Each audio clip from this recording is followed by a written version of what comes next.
What is up, everybody? Shwazy here, and in today's video I'm going to be telling you everything you need to know about the 2024 Infiniti QX50. Okay, so about the Infiniti QX50. Now this is the 2024 model year, but this vehicle was actually introduced back in 2019. And here for 2024, they really didn't make any major changes. Really, the only thing is a change in the color options. This one in particular, I really like. It's actually a bluish gray color. They call it slate gray. It's got a really nice metallic to it under the sun, and I think it really matches this trim level very well. But other than that, it's pretty much the same QX50 that I reviewed last year, although this one is not the Sport trim level. This is actually the Autograph, which is the top of the line trim.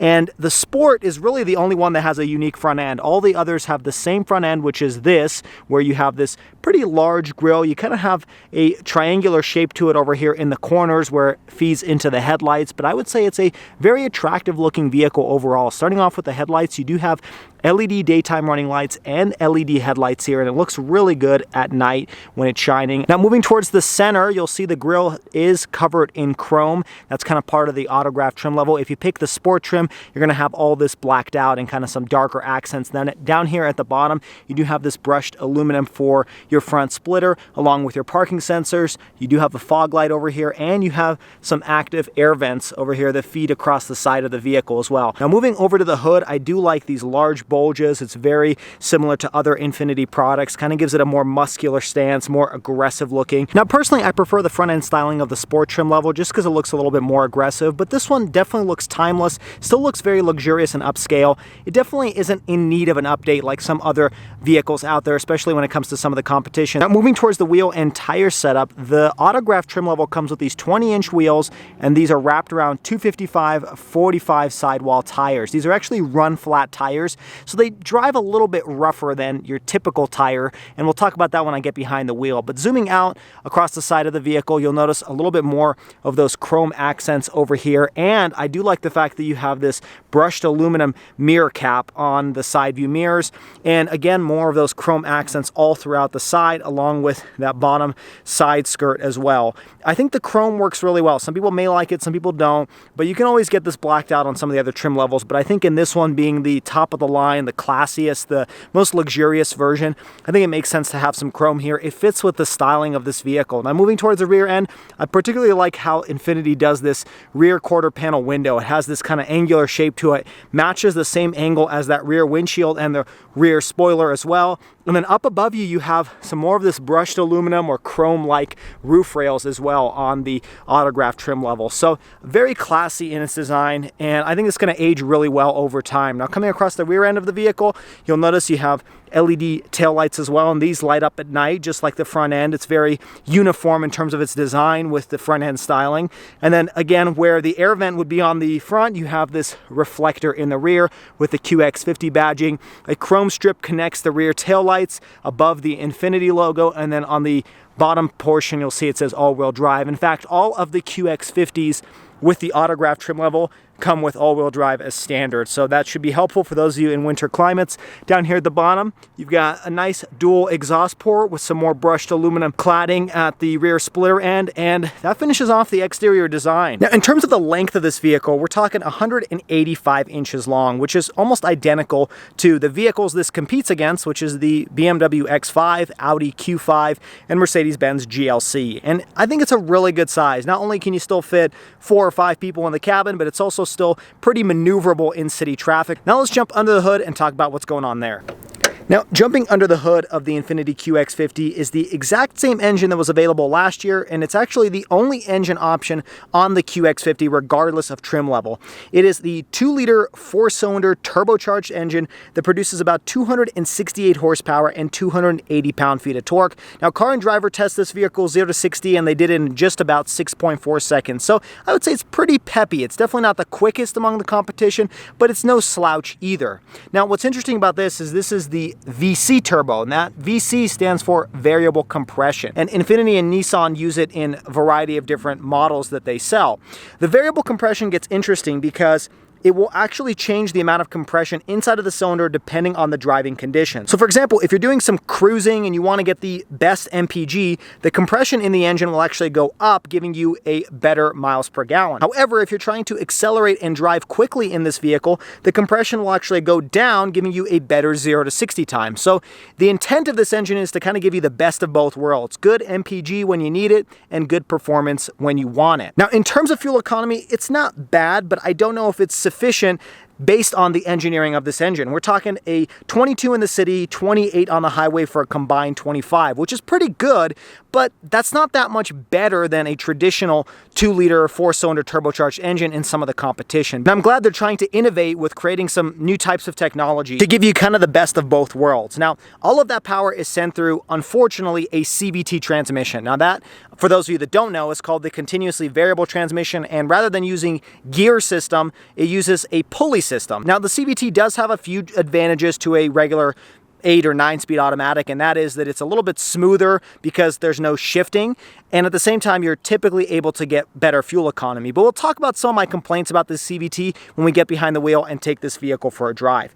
Now, like I mentioned earlier, all of that power is sent through all 4 wheels because this is the Autograph trim level and that's the only one you can get, but you can get this vehicle equipped with front wheel drive on some of the lower trim levels. Now, in terms of towing capacity, the QX50 is pretty decent at that. You do have a tow hitch receiver down here at the bottom, and this has a max towing of 3,000 pounds. All right, now let's talk about some of the features that are going on inside of the vehicle. Now, similar to the exterior styling, I feel like the interior styling is one of this vehicle's main selling points. It really is a beautiful interior. Now, first, I do want to show you the Infiniti key. This is something they've been using for the last couple years, along with some Nissan models as well. And I gotta say, it feels a little bit on the flimsier side. It's okay for Nissan, but I feel like Infiniti should have a little bit more heft to it. Nice thing is it's pretty thin, so it can fit in your pocket pretty well. You do have your lock, unlock. You also have your button to open up your automatic lift gate, your panic button, and then I do like the fact that they have remote start located on the key fob itself. I feel like too many manufacturers are putting it into an app. Now, you can of course lock and unlock the vehicle from the outside, but as you approach the vehicle, you'll notice when the vehicle is locked, the Autograph trim level has automatic retracting side view mirrors, and then as you unlock the vehicle with your hand behind the door handle, it will pop them out, and you can lock the vehicle using the button on the door handle as well. Now, jumping inside, let's talk about this interior. Now, there's only really one color option available on the Autograph trim level, and Infiniti calls this the white interior, but it's far from being just white. I mean, this is a gorgeous interior. We'll show off all the features here. So starting off with the door panel, you do have this brown leather material up top, along with this contrast stitching over here. Below that, it's kind of hard to tell on camera, but this is a blue suede. So this is a blue suede material, and this is all natural leather. Now, none of this is fake. Below this blue suede, you've got this natural wood grain, gray colored wood. Looks really good, feels really nice in the hands. And then aluminum underneath that kind of turns into your door handle over here. Then you've got more white leather that looks really nice with some contrast stitching, and then more aluminum accents with your Bose audio system. So the overall design of this door has like 5 different types of materials. Really impressive what they did here. Now, in terms of this Bose Performance Series sound system, this is the 16 speaker setup. This is the top of the line. Now, the base trim level only comes with a 6 speaker setup, and then you can option for a 12 speaker, with 16 being the highest that you can get in the QX50. And I gotta say, the sound system is very, very crisp, but I feel like it's missing a little bit of the bass in your seat. I feel like it doesn't vibrate the seat much, and I kind of suspect that they don't have a subwoofer with this 16 speaker audio system. It's kind of missing that inside of the cabin. You do have soft touch materials over here, of course, with your leather, and then automatic window switches, door locks, and then you can actually regulate the side view mirrors by pushing the button over here on the door panel as well. And then down here, you do have a pretty decent sized storage compartment where you can fit like a cup holder and then a little storage compartment or cubby in the back. And I do want to point out the fact that this is actually a brown plastic material. I never really see that in a vehicle. Most of the time, this bottom section is always black plastic. Here, they've chosen brown, and that ties well into the brown leather over here and on top of the door panel. But let's jump inside and talk about the interior here. Now, talking about these seats, these are the quilted semi-aniline leather, and they look really good. So they are this lighter white colored leather, and you do have contrast stitching here, but you've got some contrast color over here as well. This is kind of a brown leather material, very hard to tell on camera, but it ties into the dashboard and the door panel as well with that brown, along with the plastic over here where you have your power seat functionality and your lumbar support. And I do like the fact that Infiniti has integrated this quilted leather. Infiniti always does a really good job with that, and I think a lot of other manufacturers are starting to do that, but Infiniti was definitely one of the earlier adopters to put this type of interior inside of their vehicle. Now, of course, this one being the top of the line, you do have heated and ventilated seats included on the Autograph trim level. Now, jumping inside the driver's seat, I just want to give you kind of a panoramic shot of the dashboard, and then we'll talk about some of the materials here. So first off, starting off above here, you have more of that blue suede that extends behind the steering wheel, behind the infotainment screen, and all the way over to the passenger side. There's what it looks like in the sunlight, so you can see it's not a light blue color, but it fits really well. And then, as you may be able to tell, this dashboard is all that same brown color that you have on the door panel as well, along with that contrast stitching. So just a gorgeous interior. Over here, you have more of this blue suede that extends into the center arm console. Here you have your contrast white leather with that blue suede. It's just a really interesting design. I really like how they do that. And the sport trim level that I reviewed last year also had some contrast colors, but it didn't have this suede material. Also, keep in mind, the headliner over here is also a brown suede, which is not something I see very often. I mean, usually to have a multicolored type of suede headliner, you got to step up to kind of the more expensive executive sedans. And this one has it on just a typical, compact crossover. So really cool use of materials on the inside. And then lastly, I do want to point out the fact that this is a brown steering wheel as well. So you have so many colors on the interior of the QX50. Now, in regards to the steering wheel, let's turn this vehicle on, where you have your push to start button located over here at the bottom. Turning this vehicle on, with the steering wheel, you do have your Infiniti logo over here, along with some brushed aluminum. Now, moving over to the right-hand side of the steering wheel, this is where I start complaining a little bit about what Infiniti offers on the QX50. So first off, you do have your buttons to regulate your 7-inch instrument gauge cluster display. And this is where my first complaint comes in, and that is that they should really integrate a 12.3-inch all-digital gauge cluster display on the QX50. It's technology they already have in the QX60 I reviewed about 2 years ago, and I think it's about time that they integrated that here in the QX50. It just adds a lot more functionality and just a lot more color and kind of brings it into 2024. But it's a pretty good screen overall. I mean, there's not too much functionality here. You can go through your safety features, your service, and then you can pull up your audio stations and your compass. Unfortunately, you can't pull up a digital speedometer. You don't have that as an option. You can only rely on the analog one. And I got to say, the analog gauges look really nice. They're lined in aluminum, but it's kind of more of a luxury car from the 2010s than a luxury car from 2024. And then over here is how you'll set your cruise control. Now, pushing this button, you'll activate Infiniti and Nissan's Pro Pilot Assist, which is kind of your suite of different safety features. And you do have adaptive cruise control, lane centering, lane keep assist. In fact, you can turn on and off the lane centering by pushing this button over here on the left-hand side of the steering wheel. You also have your parking sensors over here and your headlight controls. And then let's talk about this real quick. The Autograph trim level does come with a head-up display, and you can turn it on and off using this button over here, but it's a pretty decent sized display. It gives you kind of the basic information like your speedometer, your speed limit, and this is also the only place where you're going to find a digital speedometer. So if you guys are used to that in all digital displays, you're going to want to get the head-up display because the analog one does not offer that.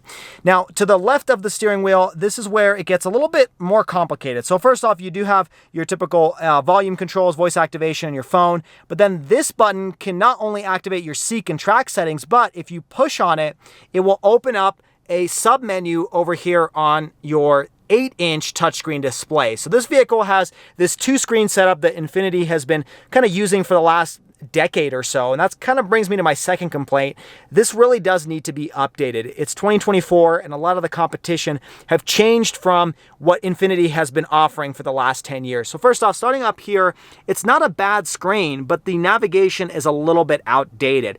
And for the most part, navigation is the only thing that's typically living up here. Now, like I showed earlier, if you push a button on the steering wheel, it will open a couple other menus, so you can add new destinations, or if you go back and push this button again, it will pull up you know, for example, your steering assist, where if I push the button left of the steering wheel, it'll turn it on and off. So there's a lot of redundancies here. You can also go to your audio list. You can, you know, view a different type of map. So you could do split map views where you can, you know, pull up your turn-by-turn navigation, or you can actually pull up your music or your weather. Even a clock is an option, as you can see over here. So there is some additional functionality, but for the most part, this is primarily a touchscreen for your GPS. Now, this is also a screen they've been using in prior generations of the Infiniti products. I remember the Infiniti FX had kind of a similar display over here, and like I said, it's time for an update. Now, moving down here to the bottom, this is actually a 7-inch touchscreen display, and what's interesting here is this is kind of a glass panel display, whereas this is a little bit different. This one's kind of a soft touch material touchscreen display, so it's a little bit of an older generation, whereas this is a little bit newer, and that also gets a little bit confusing. Now, I think part of the reason they did that is because this one is going to see a little bit more sunlight since it's a little bit higher up, and this has less of a glare than this glass screen setup. So that's my explanation for the difference between the screens, but in either case, this one I would say is a little bit better. Not only is the clarity of the screen a little bit sharper, you got brighter colors here, but it's also pretty quick to react. So the swipe is okay, but when you click on, like for your climate controls, your audio, it pulls up relatively quick, especially compared to some other vehicles out there where you push the button, you kind of have to wait a second or two. This one is a pretty snappy screen. It just needs a software update. One nice thing here is you do have wireless Apple CarPlay, but you only have wired Android Auto. And here you can regulate your driver assistance features. Also, this is where you're going to type in your address, so you can, you know, type in the name of where you want to go, whereas here you can't actually do that. This is where it's going to show you the navigation. This kind of reminds me a little bit of how the Lucid Air does its software, but in the Lucid you can actually swipe them up and down, and there's not really a way for these two to communicate. So that's something that I would also recommend, is if you want to stick to the two-screen setup, just have them communicate a little bit better with each other, because the software just seems a little bit different. Not too much to report over here. I do want to mention the fact that you do have a 360-degree camera, which pulls up on this top screen, and the clarity could be a little bit better. I'm glad they at least have it, but it's a little bit small considering this is only an 8-inch touchscreen, and you know, here I am pretty close to that light pole, and it's kind of hard to tell what that is on the screen, but it's still nice that they at least offer that. And you can quickly access that by pushing this button over here on the center arm console. Now, the nice thing about this 360-degree camera is you can cycle through a variety of different views. The downside, though, is you can't pick which angle you want to view. You only have that side of the tire and the front end, or the rear end, or the 360 option, and that's it. So I wish they would have added a little bit additional functionality. Another thing to point out that I failed to mention about the steering wheel is by pushing the climate settings, you can activate your heated steering wheel on the QX50. And I did also forget to mention that this is tilt and telescoping as well. Those are kind of standard things that you'd expect with a luxury vehicle.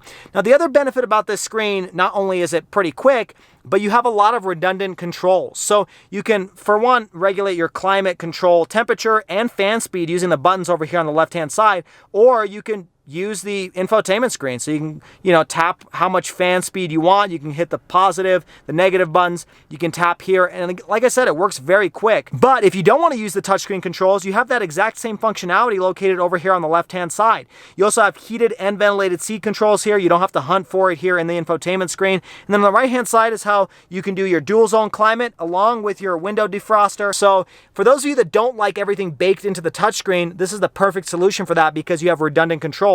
Even your seek and track settings, your radio button. You can cycle through your Bluetooth media or your Sirius XM, AM, FM radio by pushing these buttons, and you have a physical volume button as well. I do find it a little bit funny that you still have a CD player. This may be the last vehicle available for purchase where you actually have a CD player here, so that's a little bit funny. Now, moving below that, you do have some more updated tech. So you do have a wireless charging pad, and I gotta say, it charges my phone pretty quick. That's one complaint I have with a lot of wireless charging pads in cars, and this one is not one of those. This thing is very quick to charge. You have 2 USB ports and a typical cigarette style power outlet over here. Now, I do want to point out that you have this ambient lighting strip, and there is a little bit of ambient lighting on the inside. Now, you can't change the color, but you can change the brightness using the infotainment screen. There's a little bit of a light strip located underneath this wood trim piece on the passenger side and underneath the door panel as well, and it looks really nice at night. It's not as flashy as some of the German competition, but it's nice that they do include that. You got 2 cup holders over here, your engine start stop. This is your gear selector, so you put it,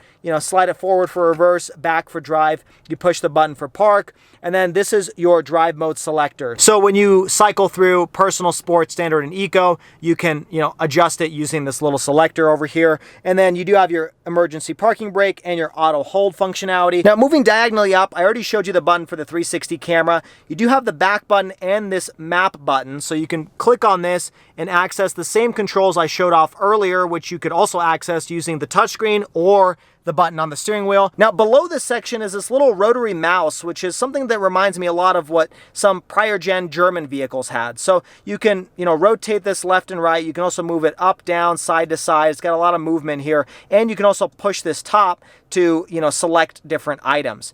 Now, it's strictly limited to controlling this top screen. So as I move the mouse left, right, up, down, it will move along this navigation route. And then I can actually zoom in and zoom out by twisting the rotary knob. And then if I hit the OK button in the middle, that's where I can set different destinations or search for different destinations. Now, moving further back, you do have this large center arm compartment. And I gotta say, it looks bigger than it is. It's not that big. It's kind of obstructed by this little ledge over here. But what's nice is this is kind of a 2-tier setup. So you can put some coins or like, your AirPods or something over here, and you can put some deeper items in there. Now onto the passenger side, I already showed off what it looks like, but you do have a small glove compartment that is lined in felt.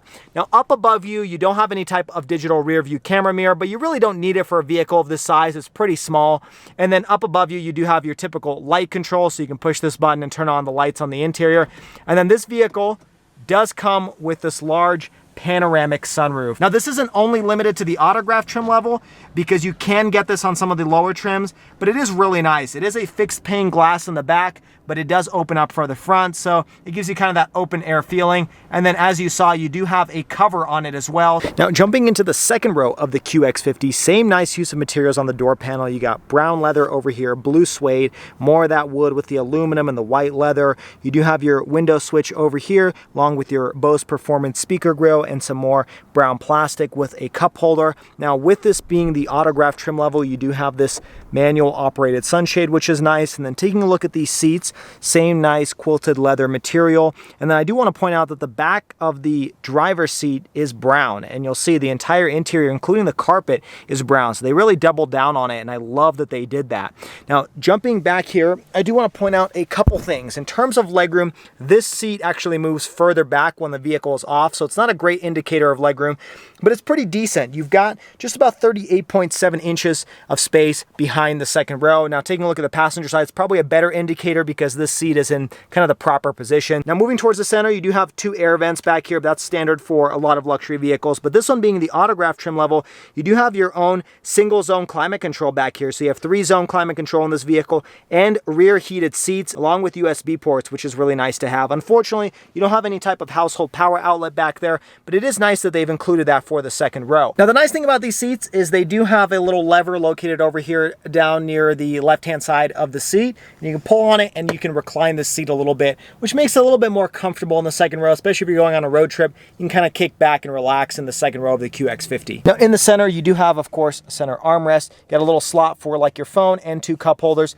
It's pretty soft padded overall, not a bad place to rest your elbow. Now jumping into the trunk, this does have the foot activated opening, and it works pretty well. I just tried it a couple times and it worked every single time. Jumping back here, I do like the fact that this has, again, more of that brown felt material. Looks really nice over here. And then you do have some levers to lower that second row. Now the front seat is pretty far back, so it's not going flat, but that is nice that you can do that from the trunk area itself. And then you do have this little hook over here so you can hang some groceries, which is pretty nice. Now underneath, you have a decent sized compartment where you can fit random things and kind of hide them out of plain sight. In terms of cargo volume here, you have about 31.1 cubic feet of space behind that second row. Then if you fold down both seats, you've got about 64.4 cubic feet of space behind the first row. So not a bad amount of space back here. You could easily fit some larger items if you need it. Now, I've touched on the safety features, but I do want to mention a few more items. First off, this vehicle did receive a 5-star crash test rating from the NHTSA.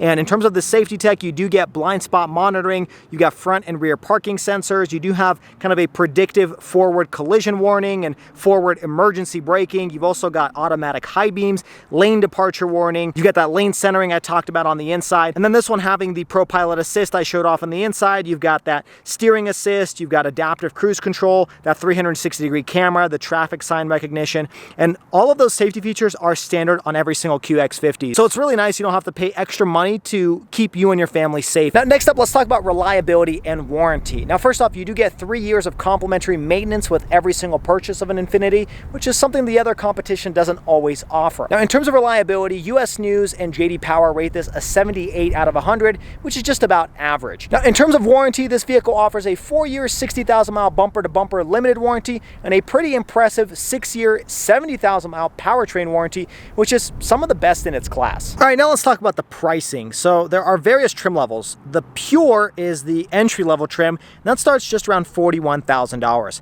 Up from there, you step up to the Luxe, which is about $44,300. Next up comes the Sport, which jumps quite a bit, all the way up to $49,200. Then you've got the Sensory trim level at around $53,500. And then you've got the top-of-the-line trim level, the Autograph, which comes in at around $58,100. Now, if you add all-wheel drive to any of those trim levels, you add about $2,000, except for this Autograph trim level, which comes standard with it. And then the one I'm staring at today in particular tops out around $61,610. So it's definitely not cheap, but you do get quite a bit of technology baked inside of this particular QX50.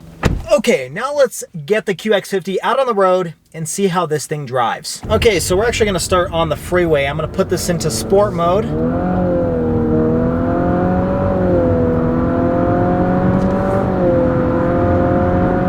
And we're at 70. It's actually not that bad. It's a pretty peppy engine. Now, that was going uphill, and you know, it's not the best conditions to show you a true 0 to 60. I think this engine really shines when you're going, you know, 20 to 50 miles per hour. It's got a little bit of nice torque to push you into the seat. But what I just showed off there, I'm not sure if you caught it, maybe you did on camera. I wanted to show off one of the main weaknesses, in my opinion, of this vehicle, and that is the CVT transmission. You may have heard it, but it sounds a little bit, if not a lot of bit, drony. And that is kind of a typical side effect or consequence of having a CVT transmission. Is I have yet to experience and drive inside of a CVT that has a quiet transmission sound like you would expect from a typical 8, 9, 10-speed automatic. They all sound a little bit drony, a little bit loud inside the cabin, and unfortunately it kind of takes away from the luxurious calming effect that you would kind of expect inside of a luxury vehicle. But enough about the CVT. Let's talk about how this vehicle drives on the freeway. In terms of loudness or quietness inside the cabin, I would say it's pretty average. It's definitely not the quietest vehicle I've driven in, but I think it's on par with some of the competition like the GLC and the BMW X3. And then in terms of ride quality, I think one thing that is impacting the ride quality of this particular Autograph trim is the run flat tires. Run flats are generally a little bit harder, and so they make the cabin feel a little bit more jittery, more rougher when you're driving over some bad pavement. And I think that kind of impacts my opinion on how this vehicle drives on the freeway and driving over potholes. It's a little bit rough, and having regular, you know, all-season tires on this would definitely be an advantage. Now, there's definitely advantages to having the run flat tires, but I think the advantages of having regular all seasons outweigh the run flats. And in my experience reviewing the QX50 last year, I didn't feel like it was quite as rough as this vehicle. So it definitely has to do with the run flats here. Now, talking about the safety features here, there actually are pretty good, better than I would have expected. So, you know, you turn on the Pro Pilot Assist, you turn on the cruise control, and with the steering assist activated, this thing will generally steer within the lanes with very minimal intervention. Now, that being said, it does bug you more often than I would like to make sure your hands are on the steering wheel. Even though my hands are there, it will still make me kind of jiggle the steering wheel and let it know that I'm actually paying attention, even when my hands are there and I'm staring at the road. So I kind of wish they would have either had some sort of camera or sensor to watch my eyes, or had some sort of sensors on the steering wheel like some of the competition do, where as long as my hands are on the steering wheel, it knows that my hands are there. I don't have to constantly jiggle the steering wheel. The other thing to mention is the lane keep assist can sometimes get a little bit annoying with its notification system, because as you're merging left and right out of the lane, it will, of course, alert you, but it'll also make this kind of sound. You may have heard it a second ago, that almost sounds like a car alarm or a car honking at you, and it's a little bit of a muffled sound, but I really don't like it. It really makes me feel kind of like I'm about to get into an accident. We're gonna let a little bit of distance get in front of the vehicle in front of me, and then I'm gonna stomp it again. Yeah, and once the turbo kicks in, it's very quick. It's just that drony sound from the CVT. It was the same complaint I had last year. So to finish it off, what are my impressions and what are my thoughts and recommendations on this vehicle? Well, there's definitely a couple pros here. For one, I think the styling is beautiful. And I think very few people would say it's not a good looking vehicle inside and out. You got nice use of materials on the inside with the suede, the wood, the aluminum. It's gorgeous, and I love that part of it. There's also some advantages with some of the tech here. At the end of the day, you do still have an 8-inch touchscreen, a 7-inch touchscreen, and a 7-inch gauge cluster. You also have all the modern amenities like 360 camera, adaptive cruise control, wireless charging, Apple CarPlay, Android Auto. So there's a lot of pros here, but I do want to discuss a few of the cons. One of them is the outdated software. Even though the screens here are decent size, I think the software here really needs to be updated. This really hasn't changed since 2015, 2016, when the Q50 came out back then. They really are sticking with the same type of technology here. And even though the screen size is probably correct for a vehicle of this size, I kind of wish they would have just upgraded to the 12.3 inch that they offer on the QX60. They already have that technology in their parts bin. They just haven't integrated into this vehicle. Same with the gauge cluster display.